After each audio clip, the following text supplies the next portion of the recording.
I've always prided myself on control. Being in control is my greatest asset as a lawyer. It's what sets me apart. I don't just read people, I sense them, catch lies before they're spoken, predict shifts before they even happen. Control, to me, isn't just power, it's survival. Without it, everything I've built would be on the line. My career, my life, my marriage, everything I thought I had mastered. At least, that's what I told myself, until the day I learned Rachel, my wife, was cheating on me. Rachel, the woman I'd promised to protect, to stand by through anything. The one I trusted completely, not just because she was my wife, but because she was my equal. Rachel was intelligent, confident, and, or so I'd believed, loyal. In my mind, we were a perfect team, each strong on our own, yet even better together. I thought we shared the same values, the same dreams. But all of it was a lie. And what made it worse was that it wasn't a stranger who made me see the truth. It was David. David was my friend, or as close to a friend as I allowed myself to have. He was an easygoing, charming type of guy. People gravitated toward him. He was the sort of person who never had to try, he was just effortlessly likable. Rachel always seemed to like him too, though I brushed it off as harmless. Sure, I'd noticed the lingering glances, the laughter that went on just a bit too long, the jokes only they seemed to get. But I told myself it was nothing. I chalked it up to their personalities. My mistake. It all fell apart on a Tuesday night. I remember the night so vividly. It's etched in my memory. We'd gone out to dinner at this small, dimly lit restaurant that Rachel loved. She'd seemed especially radiant that night. We laughed over glasses of wine, reminisced, even made plans for a weekend getaway. She looked at me with that warm, knowing smile, the same one that had made me fall for her years ago. I didn't have a single doubt. There was nothing, not a flicker in her gaze, not a nervous twitch, that would have made me suspect her. She was just Rachel, beautiful, vibrant, sincere. I couldn't have known that by the end of the night, that smile would twist into something monstrous. When we got home, she thought I'd gone to bed. But as I lay there, something felt wrong. The bed was cold. And for the first time, I noticed that her breathing wasn't there beside me. I lay there, staring into the dark, a strange sensation creeping through me. I got up, quietly padding down the hallway, and that's when I saw her, Rachel, my wife, slipping out the door, her figure half cast in shadow, barely glancing back before she closed the door behind her. I didn't follow her. I didn't need to. I'd seen enough. But still, my mind fought against it, desperately clinging to hope. Maybe she had a reason. Maybe it wasn't what it looked like. But when I picked up her phone and saw the messages, every doubt vanished. The texts from David were explicit, leaving no room for interpretation. They had been seeing each other for months, planning nights and weekends together. With each line I read, I felt my entire world crumble quietly, almost silently, in a way that seeped into my bones, chilling me. I'd seen betrayal before in my line of work, but never like this, never so close to home. As I stared at those messages, something within me shifted. Rage wasn't the right word. It was a cold, steely sense of clarity. A part of me wanted to confront her, to yell, to accuse her, but somehow I knew that would be too easy. Rachel didn't deserve easy. She needed to understand the pain of being blindsided, to experience what it felt like to watch your life slip away, piece by piece. I realized then that this wasn't about getting, even it was about teaching her a lesson. She thought she knew me, that I'd just let this go. But she was wrong. The next morning, Rachel looked worn out. Her glow from last night had faded, replaced by tired eyes and a slight frown. Rough night? I asked casually over breakfast. She looked at me, startled, as though she hadn't expected me to notice. Yeah, I guess. Didn't sleep well, she muttered, sipping her coffee, her eyes flitting away from mine. I watched her carefully, a mask of concern on my face, but inside, I was calculating my next move. The first thing I did was switch her antidepressants with placebos. Rachel had been taking them for years, a quiet secret we kept between us. She didn't talk much about her past struggles, but I knew she depended on those pills to keep her balanced. At first, she didn't notice, but slowly, as the days wore on, she began to feel the change. She'd mentioned feeling off and struggling to focus. She'd come home from work irritated, her patience thinning more each day. It's probably just stress, I'd say, feigning sympathy as I rubbed her shoulders or poured her a glass of wine. I watched her unravel, piece by piece, and there was a quiet satisfaction in it. Next, I started to mess with her things, little objects she relied on daily. I'd move her keys, her phone, her favorite necklace, small items that would make her feel like she was losing her grip. At first, she'd laugh it off, blaming her busy brain. But as it continued, her laughter gave way to frustration and confusion. One night, I hid her necklace in my sock drawer. When she couldn't find it, she looked devastated. "I don't know what's wrong with me anymore," she murmured one night, almost to herself. I reached out, placing my hand over hers. "It's probably just a phase, Rach. You're probably just overworking yourself," I told her softly, offering what I hoped sounded like genuine concern. But inside, I felt only satisfaction. She was finally beginning to feel as helpless as I had. Over the next few weeks, Rachel's frustration grew. She started making small, careless mistakes at work, things she'd never normally miss. She'd come home irritated, snapping at me over the smallest things. I'd nod, pretending to understand, all the while watching her every move, quietly savoring the cracks in her once perfect exterior. One night, I stepped it up. Rachel had been assigned an important case at work, something she'd been working on for months. I knew how crucial it was to her.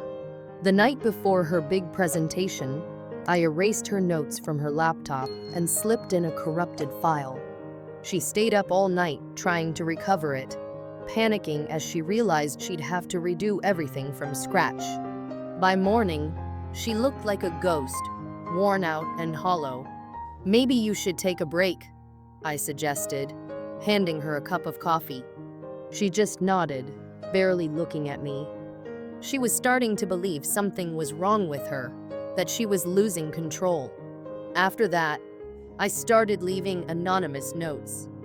Nothing too obvious, just small, unsettling reminders that someone was watching. "Remember who you are," one note read. Another said, "Secrets always find a way out."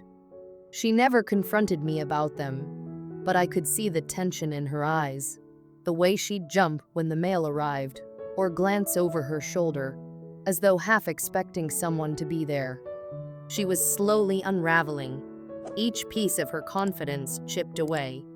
Then came the day she broke down. She'd come home late, her eyes red and weary. She sank into a chair at the kitchen table, head in her hands, looking like she was on the edge of tears.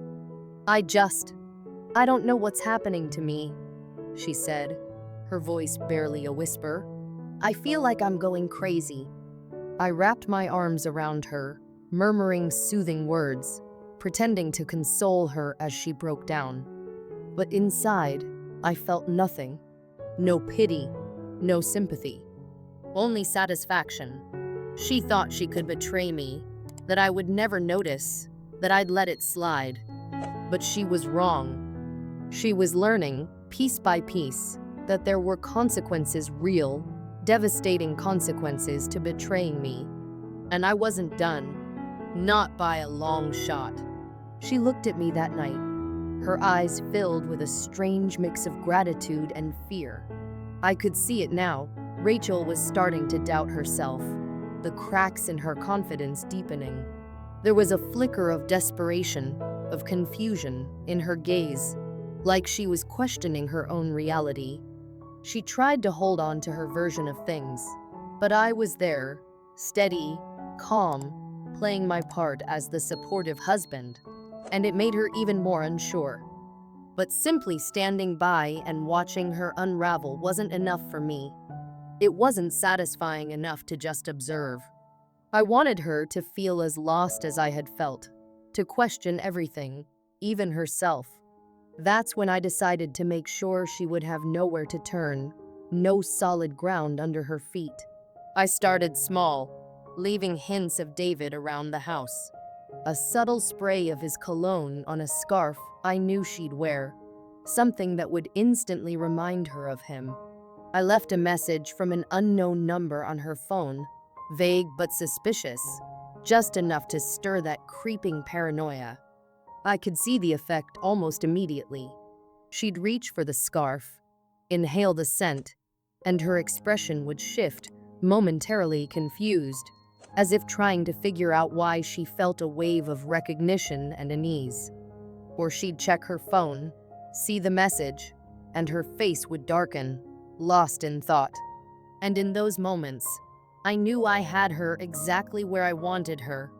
Rachel was clever, but under the weight of her own choices, she became vulnerable, weaker. She began to wonder if David was hiding things from her too, and soon their phone conversations grew tense, her suspicions coloring every word.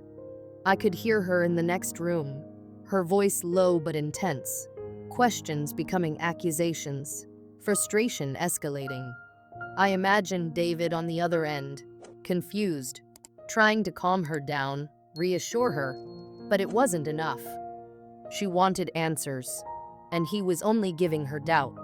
Their conversations became arguments, bursts of anger followed by tense silences. Later, she'd come to bed, her mind clearly racing with questions she couldn't answer, her face pale with worry. She'd turn to me, wanting comfort, and I'd wrap my arms around her, whispering the same reassurances she'd always heard. But they sounded hollow even to me. She was too caught up in her own fears to notice, clinging to me as if I was the last solid thing in her life. She wanted to believe I was there for her, that I was her anchor. But I knew better. I was the one stirring the storm she was drowning in. But still, I wasn't finished. Not yet. I wanted a final blow, something so brutal that she'd be forced to confront the truth, or at least what I wanted her to believe. So, I crafted a final message, one that suggested David had been unfaithful to her with someone else. It was simple but effective, just enough to plant the idea in her mind that she wasn't the only one with secrets. When she read it, I saw the shock on her face. For a moment, she looked as if her world had collapsed. Her lips trembled, her hands shook, and then her expression hardened into a look of pure fury. She had kept her own affair a secret for so long, carefully hiding it from me, thinking she was in control. But now, the thought that David might betray her broke something inside her. She was furious, not just at David but at herself for falling for him in the first place. And that anger only grew as she stared at the message, reading it over and over, as if trying to find a loophole that would make it untrue. That night, with tears in her eyes, she finally came to me. She confessed everything, how she had fallen for David, how their affair had started, and how she felt trapped between her love for him and the life she'd built with me. I listened, keeping my face blank, giving her no indication of what I was feeling. Inside, though, I was savoring every word. Her confession was like a victory, a validation of everything I'd known. But I wasn't going to give her the comfort she wanted. I nodded, pretending to listen, as if her words held no weight for me. I could see her heartbreak, her desperation. But I kept my voice steady, even suggesting she confront David. "You deserve the truth," I told her, my voice soft, urging her to go see him, to demand answers. She hesitated, her anger battling with her doubt. But in the end, her fury won. That night, she drove to his apartment, her mind already poisoned by the seeds I'd planted. I followed her, keeping a safe distance, my heart pounding with anticipation. When she reached his building, I slipped into the shadows, staying just close enough to watch, unseen. She knocked on his door, and I could hear the anger in her voice as soon as he opened it. "How could you?" she demanded, her voice thick with accusation. I could barely make out his words, but he was clearly trying to calm her down, his voice soothing, pleading. But Rachel was past listening. Her words were sharp, cutting, every sentence another accusation, her voice rising with each one. Then, suddenly, the sounds inside changed. I heard a scuffle, a brief silence, and then a loud, sickening crack. My heart stopped as I moved closer, peeking through a small gap in the blinds. Inside, I saw David lying still on the floor, blood pooling around his head where it had hit the corner of the table. Rachel was standing over him, her face pale, her hands trembling, horror dawning in her eyes as she took in what had happened. I stayed outside, letting the silence stretch on, watching as she began to process what she'd done. Her body sagged, her face a mask of fear and regret. When she finally turned toward the door, her gaze met mine through the window. Her eyes were wide, pleading, desperate for some kind of reassurance.